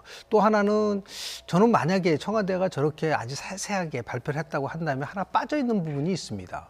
왜냐하면 청와대에 지금 박형철 비서관에 대한 얘기는 왜 하나도 없냐라는 거죠. 그러니까 오히려 고리가 돼 있지 않습니까? 네. 첩보를 받아서 민정비서관에서 누구한테 이걸 바로 울산청에다 이관한 게 아니라 박경철 비서관한테 줬고 박경철 비서관이 이제 경찰청하고 울산청 내려가잖아요. 그럼 분명히 박경철 비서관은 그 가운데 있었지 않았습니까? 네. 그리고 이 박경철 비서관은 지금 검찰에 조사를 받았단 말이에요. 그럼 청와대는 최소한도 박경철 비서관이 검찰에서 무슨 얘기를 했는지를 확인을 하고 그것이 청와대가 갖고 있는 자체 조사 결과와 어떻게 다른지에 대한 부분들도 저는 얘기를 해줬었으면은 훨씬 더 나름대로 설득력이 좀 있었을 텐데 단 박형철 비서관과 관련된 얘기는 거의 지금 나와 있지는 않고 있거든요. 예. 그런 면도 앞으로 내일이든 뭐 어느 때든 청와대가 이 전반적으로 흐름을 보고 그 흐름 속에서 중요하게 부각되고 있는 사람들에 대한 것을 명쾌하게 해야 될 필요가 있는데 제가 걱정스러운 거는 뭐냐면 이건 굉장히 이례적인 거거든요.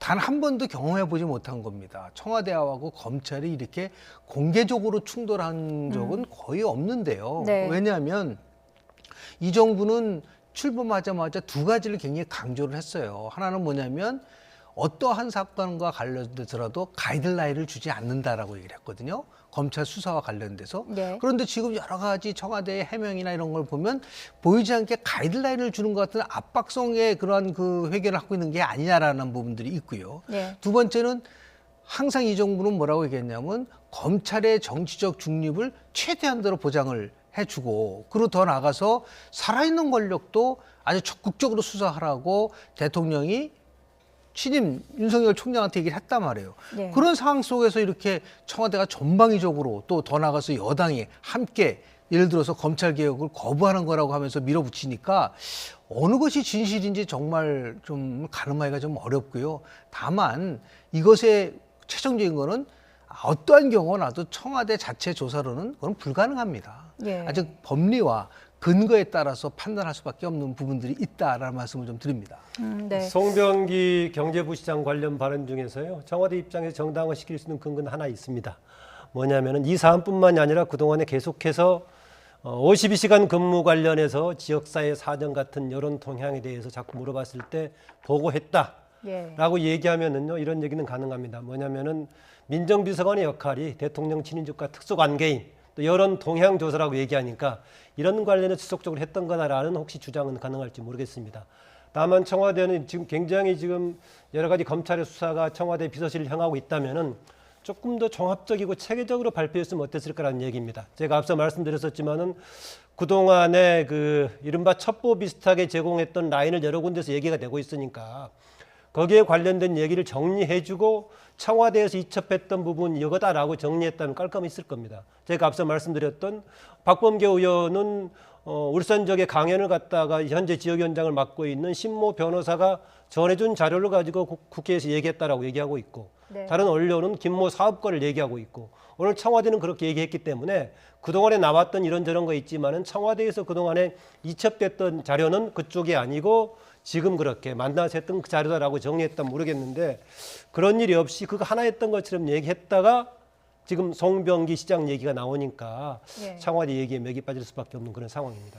그러니까 보도에 따르면 이제 만약에 송병기 부시장이 정말 제보를 건네줬다면 선거 경쟁자 측이 이제 제보를 첩보를 준 건데 그럼 정치적 목적을 띠고 이제 준 거잖아요. 그런 의혹을 살만하죠. 목적을 가더니 단정할 수는 없지만은 측근이었다가 이후에 지금 현재 경제부시장을 맡고 있으니까요.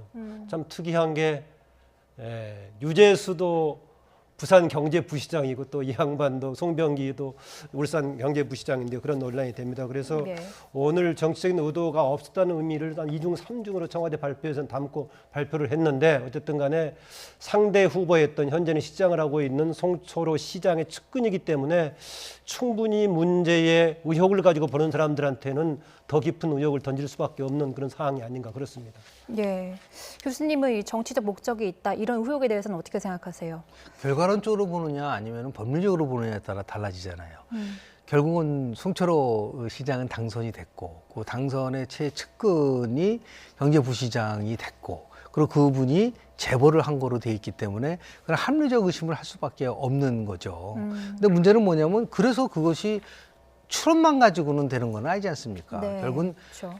아직 객관적인 나름대로 물증과 그리고 수사를 통해서 밝혀진 거기 때문에 저는 이런 문제와 관련돼서 저희들이 가끔가다 이렇게 얘기할 때 곤혹스러운 게 뭐냐면 단정적으로 얘기할 수도 없습니까? 추론적으로 얘기하는 것도 참 어떤 때는 잘못된 방향으로 갈 수도 있기 때문에 추론 자체도 저는 안 된다고 봅니다. 다만 팩트 중심으로 해서 지금 정치적 의도라고 할 때 인텐션 영어로 얘기하면은 예. 그러한 의향이 있는 거냐 없는 거냐는 저희들이 판단할 거는 거의 그건 불가능합니다. 다만 결과가 이렇게 났기 때문에 이것을 많은 사람들이 혹시 정치적 의도를 갖고 있지 않느냐라고 반문하는 것에 대해서는 그건 합리적으로 의심을 할 수는 있다라는 부분들도 있고요. 그래서 결국은 이렇게 청와대하고 검찰하고 충돌을 하게 되면 민주당에서도 나오는 안이 뭐냐면 둘 다 이해 당사자라고 한다면 이거는 결국은 국정조사나 특검으로 갈 수밖에 없지 않느냐라는 얘기까지 나오는 거죠. 그쵸. 그러니까 왜냐하면 정확하게 어느 쪽이 어떤 사실을 내놔더라도 다들 나름대로 근거를 가지고 얘기를 하는 거 아니겠습니까? 그러니까 이 부분에 대해서 어떤 결정이 내릴지는 잘 모르겠지만 분명한 것은 그동안의 전통으로 보면 청와대라든지 대통령과 직접적으로 관련된 인사들이 수사를 받을 때는 다들 신중한 태도로 접했다. 그리고 더 나아가서 원칙에 따라서 수사가 이루어졌으면 좋겠다라는 얘기를 그동안 수없이 많이 접했었는데 이번에는 이제 그만큼 이 사항이 굉장히 민감한 사항이고 이 정부의 정통성을 굉장히 심하게 훼손시킬 수 있는 부분들 그리고 더 나아가서 이제 선거도 5개월도 안 남았지 않습니까? 네. 지금 총선이. 그러니까 더욱더 빨리 재빨리 진화를 해야 된다라고 하는 그런 강한 의지를 가지고 청와대가 저렇게 매일매일 나름대로 방어 논리를 피고 있지만 결국 어느 쪽이 맞았다라고 단정질 수 있는 그러한 판단은 좀 어렵지 않나 생각을 하게 됩니다. 네. 그러면 이제 오늘 있었던 청와대 압수수색 얘기로 다시 돌아가 보자면 일단 임의로 제출 자료를 이제 건네받은 것으로 알려졌는데 일단 임의로 제출을 했으니까 또 추가로 강제 수사에 나설 가능성도 있다고 봐야 할까요? 그런데 이제 강제 수사했을 때 청와대가 또 받아들일 것인가 문제 있죠. 원래 압수수색이라고 하면 정말 강제 조치하는 것인데요. 아시다시피 이제 형사소송법 110조에 따라서 군사적인 비밀과 관련된 장소에 있어서는 그 시설 책임자가 이제 승낙을 했을 경우에 가능하다. 네. 그러나 그 책임자는 국가적인 중대 이익과 관련된 것이 아니라면은 반드시 또 승낙해야 된다라고 돼 있습니다. 그래서 지난번에 전에 박근혜 대통령 시기에 국정농단 문제 가지고 들어갔을 때 청와대에서 거부했었죠. 네. 그랬을 때 문제가 생기는 게 국가적인 중대 이익과 관련된 거라고 누가 판단하느냐 문제가 있을 거 아니겠습니까? 이번의 경우도 관련될 소지가 있다라고 하니까는 완전한 압수수색은 허용하지 않고 필요한 부분만 이미 제출했던 거죠. 그랬을 때 당시에도요. 국가적인 중대 이익과 관련된다고 청와대 쪽이 주장했는데 당시에 이제 박영수 특검 측에서는 그게 아니라 필요하다라고 얘기했던 거죠. 그래서 행정심판을 청구했었는데 행정심판에서는 심판 대상이 아니다 해가지고 무효화됐습니다. 그래서 이 부분은 형사소송법상의 좀 법률로 조금 애매한 부분이죠. 지금 화면에 나오고 있지만은 청와대 거부로 지금 두 번째 무산됐다고 있는 거 아니겠습니까? 거부인데 그러면 정말 국가적인 중대 이익과 관련돼 있다고 누가 판단할 것인가? 상식적으로 봤을 땐 최종 판단은 결국은 영장을 허용하는 법원에서 판단할 사안 같은데요. 당시에 행정심판을 청구했을 때는 심판 대상이 아니다라고 각하해 버렸어요. 그래서 저는 봤을 때 이 부분은 지금 법률상 좀 미비하다고 보는데 현실적으로는 청와대가 거부했을 때는 지금은 압수수색할 여지는 없어 보입니다. 그렇지만은 지금 논의가 되고 있는 유재수 전 부시장 관련 것이 지금 청와대를 중심으로 벌어지고 있는 거 아니겠습니까? 네. 그다음에 이후에 전개가 되는 김기현 전 울산시장 관련 부분도 그렇고요. 그렇기 때문에 중요 지점이 청와대인데 더구나 민정수석실인데 이 부분에 대한 자료를 뭔가 수색을 하지 않고 수사를 진행했다라고 뛰어넘기는 어려울 겁니다. 어떤 순간에 절차적으로는 검찰은 그렇게 할 건데 청와대가 완전한 압수수색은 허용할 것 같지 않아서 이런 임의 제출 방식 이상을 좀 벗어나기 힘들지 않겠나 그렇게 봅니다. 네, 이번 압수수색이 역대 현 정부 들어 역대 두 번째라고 하는데요. 사실 정치권이 시끌시끌합니다. 이례적이라고 볼 수 있겠죠. 근데 우리 좀 필름을 좀 뒤로 돌려다 보면 지금 우리 김 원장이 말씀하시는 국정농단 때 청와대가 수색을 막았잖아요. 그때 현재 여당이 야당이었는데 난 그때 논평을 한번 듣고 싶어요. 어떤 논평을 했는지. 이거는 제가 기억나는 거는 결국은 검찰의 정당한 수사를 방해할 뿐만 아니라 증거를 인멸하려고 한다라고 하는 얘기를 수없이 많이 했거든요. 네. 그렇다고 한다면 정권이 새로 바뀌어서 이제 입장이 이제 바뀌었는데요. 당연히 뭐 청와대에서는 여러 가지 군사 관련된 정보라든지 더 중요한 정보도 있지 않겠습니까? 형사소송법 110조를 두고 이렇게 얘기하는 거기 때문에 이 부분에 대해서 뭔가 이제 앞으로 차후에요. 좀 정형화되고 좀 기준이 좀 나왔으면 좋겠어요. 무조건 청와대라고 해서 안 된다라고 한다고 하면은 그럼 청와대와 관련된 비위 사실 같은 경우는 수사를 거의 못하게 되는데 그것이 과연 옳은 것인가?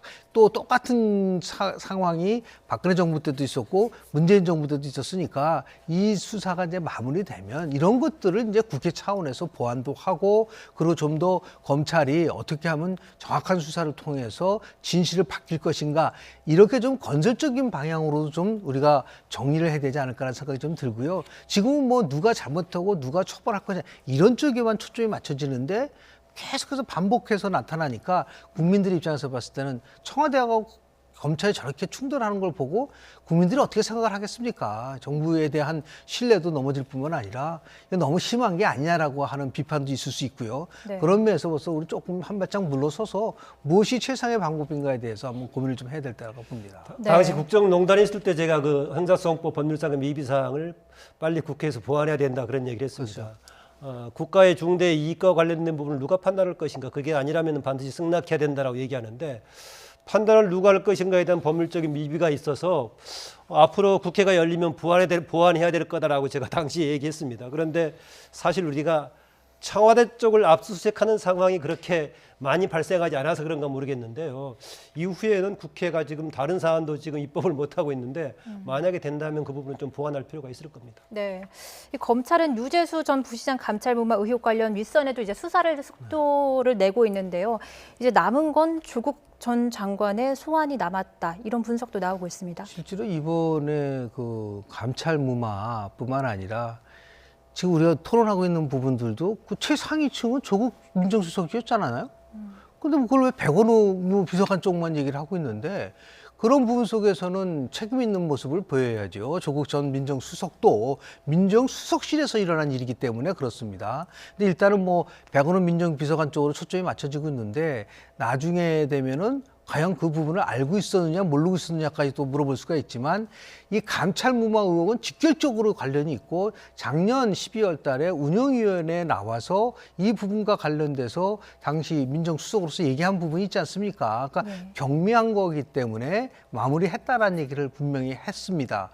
더 나아가서 지금 이제 박형철 비서관이라든지 다른 이인걸 단장이라든지 일괄적으로 조국 민정수석이 분명히 알고 있었고 그리고 감찰 중단을 지시를 했다라고 검찰에서 진술한 것처럼 언론 보도에 막 나오고 있지 않습니까? 이거는 뭐 확인이 안 된 사항이니까 더욱더 좀 확인이 돼야 되겠지만 그렇다고 한다면 당연히 조국 전 민정수석도 유재수 전 부시장의 감찰 무마 의혹과는 깊이 연관돼 있다라고 볼 수밖에 없는 것이고요. 이거는 개인 비리의 차원을 넘어서는 거지 않습니까? 더 나아가서 이거는 직권 남용이 될 수도 있는 부분이기 때문에 굉장히 오히려 더 조국 전 장관의 개인 비리보다도 더 민감하고 폭발성도 강하고 이 정권과의 나름대로의 그런 그 정통성과도 관련이 있기 때문에 상당히 미묘한 부분인데 이 부분에 대해서는 지금 백원우 수사관 쪽 것보다는 오히려 거의 좀 적게 나오고 있지만 실제로 보면은 이 사안도 제가 볼 때는 만만치 않다고 봅니다. 네. 그 조국 전 장관과 가족 또 주변에 관련 수사하고요. 지금 민정수석실에 벌어지고 있는 사안하고 조국 전 장관이 차지하는 역할은 조금 다르긴 합니다. 조국 가족과 주변 사람들 지금 사건에서는 결국은 최종 겨냥하고 있는 것이 조국 장관이라고 볼 수도 있겠죠. 예. 또 대신 지금 민정수석실에 벌어지고 있는 일이니까 당연히 민정수석실을 총책임지고 있는 민정수석이 최종적으로 뭔가 확인해야 될 겁니다. 다만 모든 사안을 민정수석이 주도했을 거냐 이건 별개의 문제입니다. 민정수석으로 있었어도 다른 옆선 또는 윗선에 이른바 힘 있는 사람이 작용했을 수도 있고요.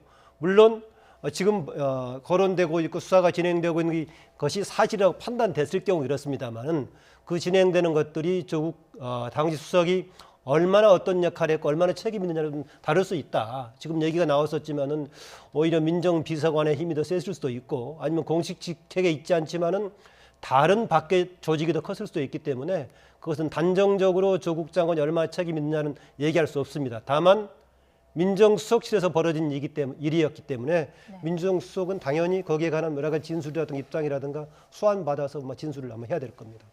네, 알겠습니다. 오늘 검찰의 압수수색을 놓고 민주당에서는 한층 더 격한 반응이 나왔는데요. 또 한국당은 당연한 압수수색이라면서 검찰에 힘을 실었습니다. 영상 먼저 보고 오시겠습니다.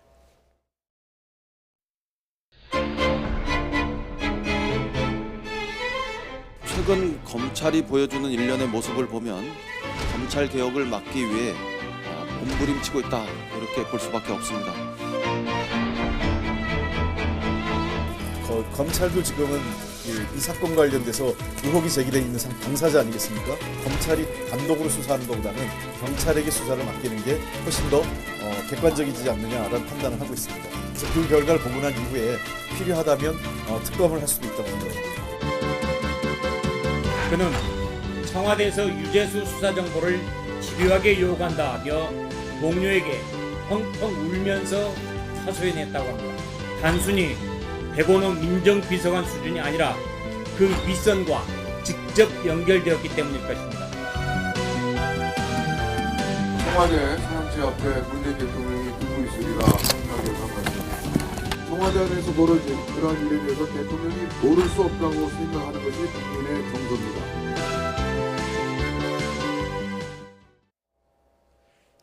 네, 검찰이 정치를 하려 한다. 이 민주당은 한마디로 이 압수수색 의도에 대해서 상당히 의구심을 품고 있는 것 같습니다. 어떻게 들으셨어요? 두 가지 굉장히 반복적인 패턴이 나타나요. 청와대와 관련된 수사가 나오면 검찰 개혁해야 된다는 거 하나고요. 두 번째는 검찰이 어떤 정치적 의도를 가지고 공병수사권 조정 문제를 포함해서 공수처법을 반대하기 때문에 한다라고 하는 이 두 가지가 아주 단골 메뉴로 나오는데요. 제가 윤석열 총장이 취임부터 지금까지 윤 총장으로부터 공수처법을 반대한다는 얘기를 들어본 적은 없습니다. 그러니까 자꾸만 이거를 공수처법을 반대하기 때문에 검찰이 조직적으로 저항한다고 하고 있지만 지금 이제 윤석열 총장은 거기에 대해서 단 한마디도 얘기한 적이 없고 제 기억으로는 청문회 전서부터 시작해서 공수처법에는 반대하지 않는다고 공개적으로 국회에서 얘기를 했단 말이에요.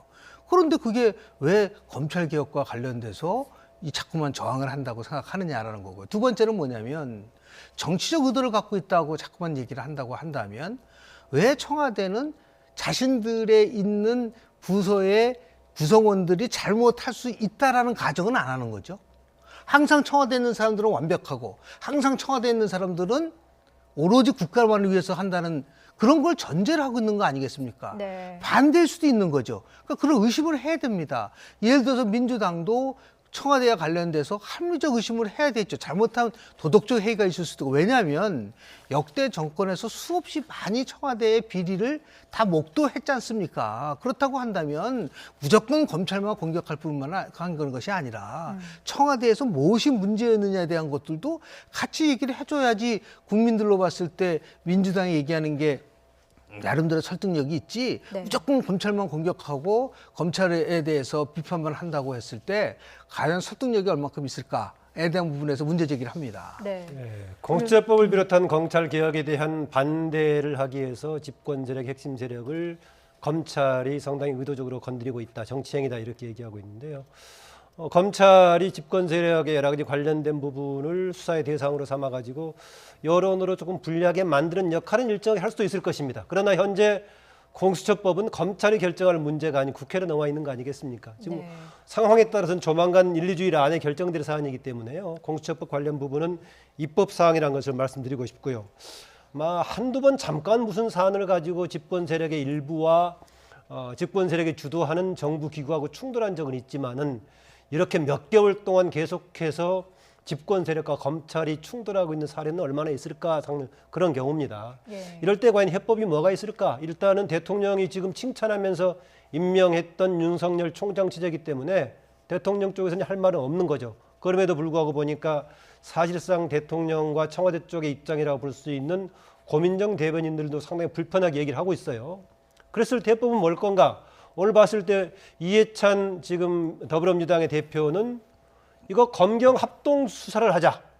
최근에 경찰은 보니까 비교적 여당의 입장과 같이 가는 느낌을 좀 받고 있는가 봅니다. 더구나 검경 수사권 조정에서 경찰 쪽에 힘을 실어주고 있는 편이고요. 그래서 검경 수사권 합동 조사를 하자라는 것인데 이것은 이제 검찰이 그렇게 하자라고 했을 때 하는 문제고요.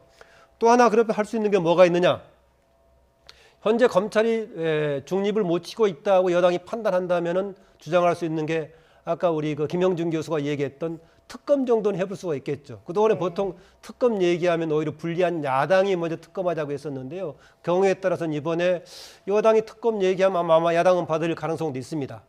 그 다음에 그래도 아니라면은 법무부 장관이 검찰 지휘권을 가지고 있기 때문에 또 지휘할 수 있을 겁니다. 그런데 뭘 가지고 지금 지휘할 것인가? 윤석열 총장이 지금 중립성을 잃고 있다고 과연 지탄할 수 있을 것인가? 특별하게 그것도 마땅치가 않습니다. 알겠습니다. 더 심하다고 판단하면 마지막으로 집권 세력이 할 수 있는 것이 탄핵을 할 수도 있을 겁니다. 그래서 이런 절차가 있기 때문에요. 적어도 그런 상황은 아닌 상황에서 지금 반복적으로 검찰을 비판하고 있는 것은 현재는 여당 역시도 검찰 지금 수사 상황을 정치적인 논박으로 끌어내고 있지 않는가 그런 생각이 듭니다. 알겠습니다. 여당에선 특검과 이제 검경 합수단 얘기까지 나왔는데요. 어떻게 될지는 조금 더 국회 상황을 지켜봐야 할 것 같습니다. 이런 가운데 한국당은 내홍을 겪고 있습니다. 이 나경원 원내대표에 대한 당 지도부의 임기 연장 불허 결정을 두고 후폭풍이 거세게 일고 있는데요. 주제어 영상 먼저 보고 오시죠.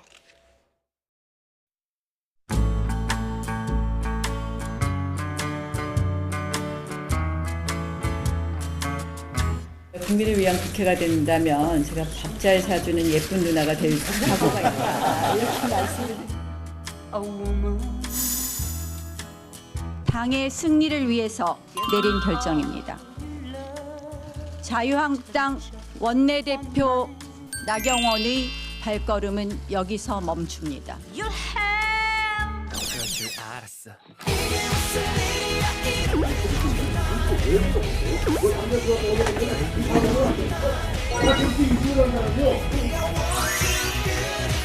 이런 식으로 당 운영에 대해서는 정말 곤란하다. 당이 정말 날개지 못해 보이는 것이 아닌가 하는 생각을 가지고 있습니다. 여러분 냉정하게 보시고 이걸 네이밍해놓고 거기에 틀을 맞추지는 말고.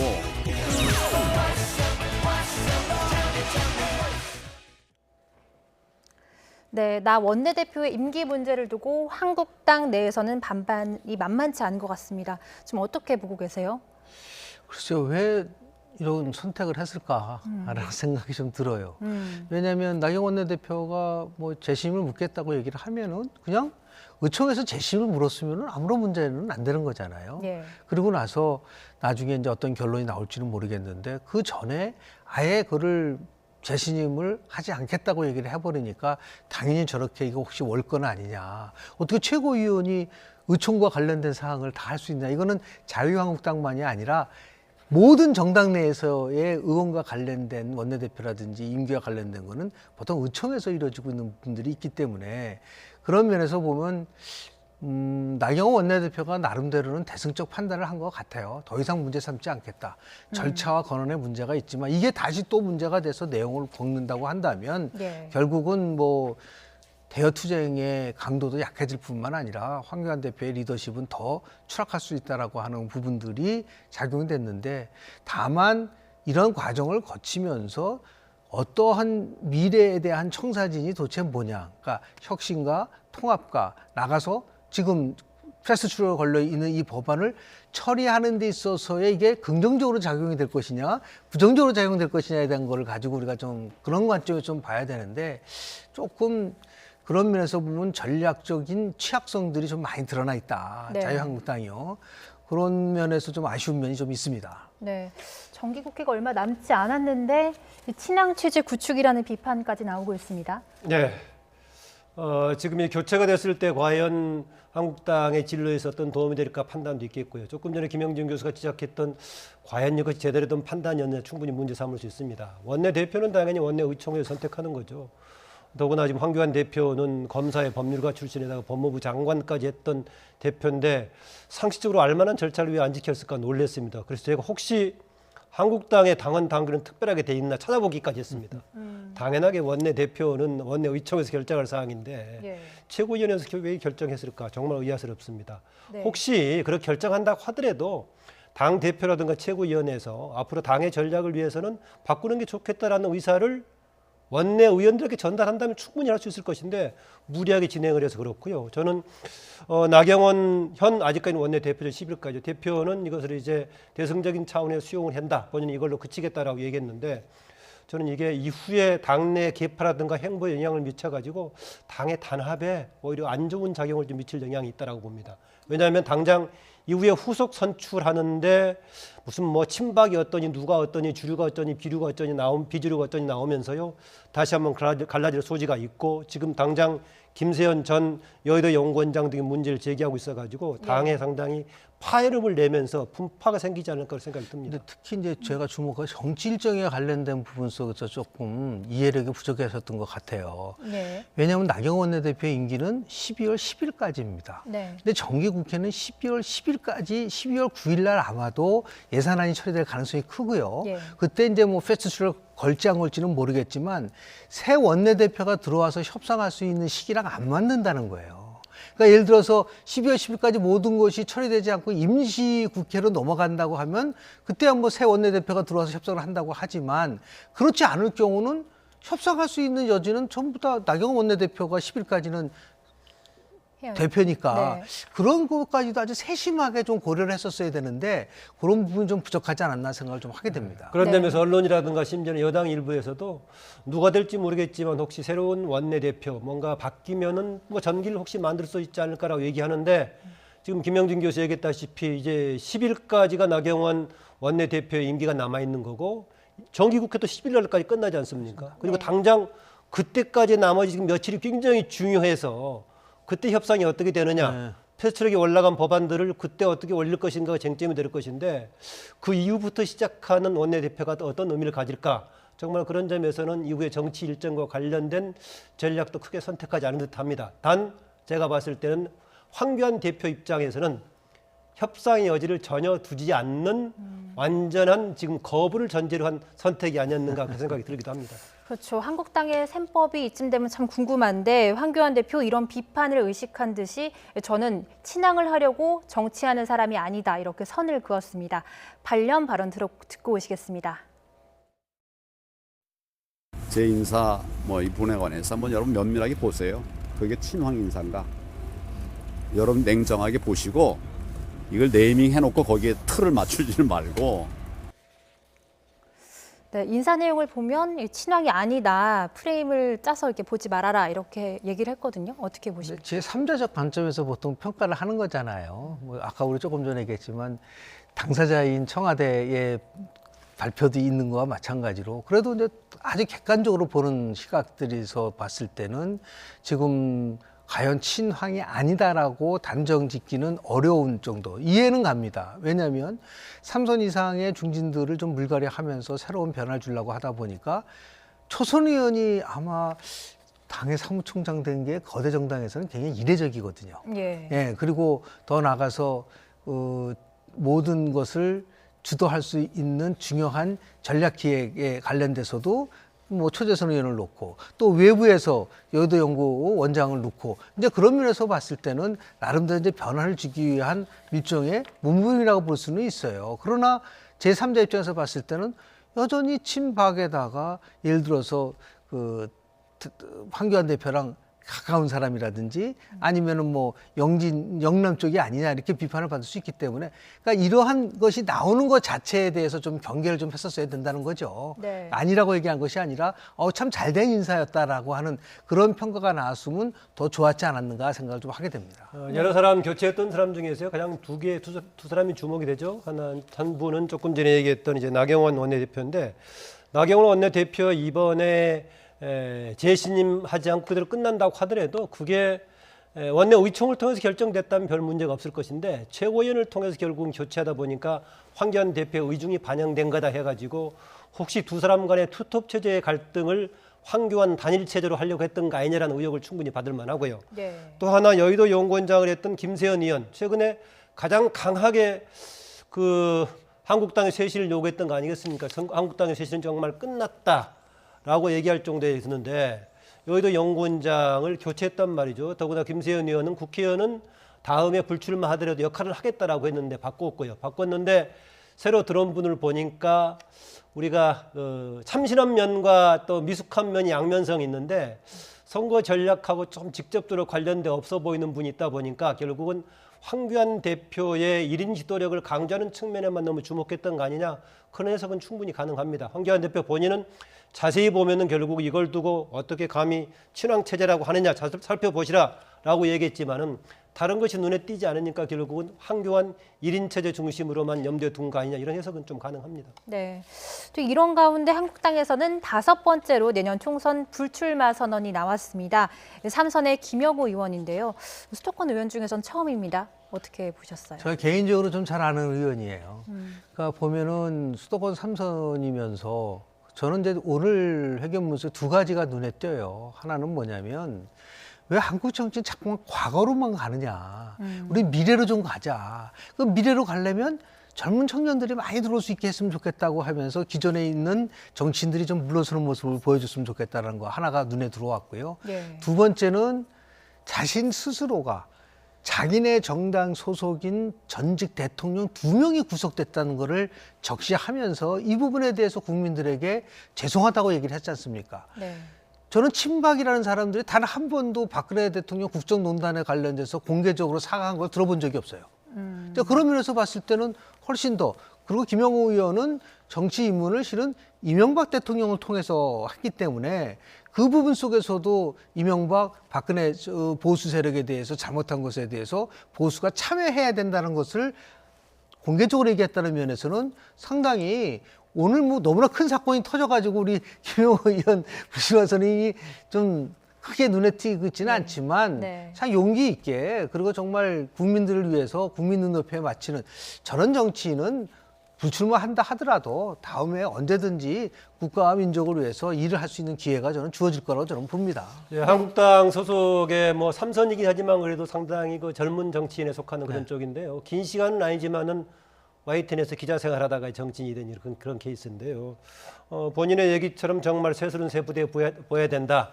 거기다가 정말 본인들과 같이 했던 소속의 대통령 두 사람이 구속된 상태에서 정말 책임진 사람이 누가 있었느냐 이런 차원에서 본다면은 저는 지금 쇄신의 불씨를 만들겠다고 하는 김영우 의원의 오늘의 행동을 굉장히 사줄만 하다. 일부에서는 호사가들은 혹시 또 3선까지 했고 경기도 소속이니까 혹시 경기도지사 뭐 이런 얘기까지 허사가들은 얘기하고 있는데 그건 나중 일이고요. 현재로서는 삼선 의원이 뭔가 쇄신을 위해서 불출마 선언한 것은 지금 답답한 한국당 상황에서 좀 좋은 에너지가 아닌가 좀 그렇게 해석하고 싶습니다. 네, 이런 움직임이 또 중진 용태론으로 또 이어질 수 있을까요? 가장 중요한 것은요. 네. 결국은 무엇을 위해서 정치를 하고 어떻게 변화를 줄 것이냐라는 것이 중심이 돼야 되고요. 무조건 용태론이라는 거고 정해놓고 하는 것이 아니라 네. 어떤 가치, 국민들이 같이 함께 할 수 있는 가치를 세워놓고 그 가치 보니까 기존에 있었던 명목 중진은 안 맞더라. 그러니 물러나는 게 좋다라는 것인데 그걸 거꾸로 하면 안 되죠. 사람을 침대에다 맞춰야지 침대에다 사람을 맞출 수는 없지 않습니까? 그러니까 저는 이러한 용태론보다 더 중요한 거는 뭐냐면 도대체 각 정당들이 4차 산업혁명을 포함해서 앞으로 어떠한 정치를 하고 어떤 비전을 가지고 국민과 같이 할 것인가 이 부분을 좀 명쾌하게 했으면 좋겠어요. 그리고 나서 거기에 걸맞는 사람들을 충원해 나가는 이런 절차들을 좀 밟았으면 좋지 않겠는가 생각을 좀 합니다. 네, 알겠습니다. 총선이 가까워지는데 점점 전국은 꼬여가는 상황인 것 같습니다. 오늘 나이트 포커스는 여기까지 듣겠습니다. 오늘 두 분 감사합니다.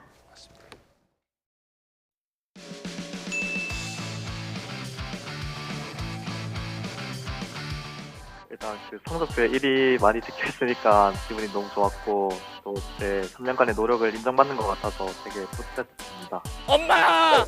아빠! 수능 한 달 전쯤에 교장 선생님께 수능 만점을 받으면 현수막을 걸어달라 이렇게 이야기를 했다는데 그러면 이거 수능 만점을 예상한 겁니까? 각 과목별로 그래도 만점을 따로따로 받아본 적은 있어서 그래서 목표를 수능 만점으로 잡자고 생각했고 그래서 약간 자기 체면의 느낌으로다가 그렇게 단계적으로 공부하는 게 가장 중요한 것 같아요. 무슨 과목이든 약간 개념서부터 진짜 가장 쉬운 것부터 시작해가지고 그보다 약간 더 어려운 문제집, 그것보다 또 약간 더 어려운 문제집 이런 식으로 레벨업하는 느낌으로 그렇게 모든 과목을 자, 어떤 취미가 휴식에 좀 도움이 되고 재충전을 위한 비법이었는지를 물어봐도 될까요?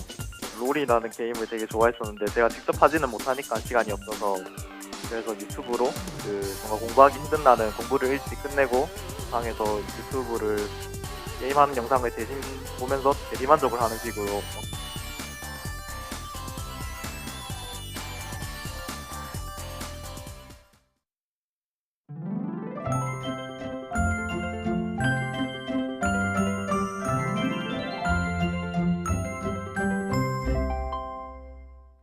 오늘은 추위가 잠시 주춤했지만 밤사이 찬 공기가 밀려오면서 내일은 다시 추워지겠습니다. 기온이 영하 12도 안팎까지 떨어질 것으로 보이는 경기 북부, 강원 북부와 산간으로는 한파주의보가 내려졌는데요. 내일 연천의 아침 기온이 영하 12도, 서울도 영하 5도까지 떨어지겠고요. 이 남부지방도 0도 안팎에 머무는 곳이 많겠습니다. 바람이 강해서 몸으로 느끼는 추위는 더 심할 것으로 보이니까요. 옷차림을 따뜻하게 해주시는 게 좋겠습니다. 내일 전국이 대체로 맑겠지만 오후부터 밤사이 호남 서해안에는 1cm 안팎의 눈이 조금 내리겠고요. 충남 서해안과 호남 내륙 쪽으로도 눈이 날리는 곳이 있겠습니다. 내일 낮 기온은 오늘보다 7도에서 많게는 9도가량이 내려가겠습니다. 서울의 낮 기온이 영하 2도, 대전은 영상 2도, 대구는 5도, 부산은 8도로 예상됩니다. 이번 추위는 휴일까지 길게 이어지겠고요. 주말 오전에는 중부지방에 비나 눈이 내릴 전망입니다. 지금까지 날씨 정보였습니다. 수요일 뉴스나이트 마칩니다. 고맙습니다.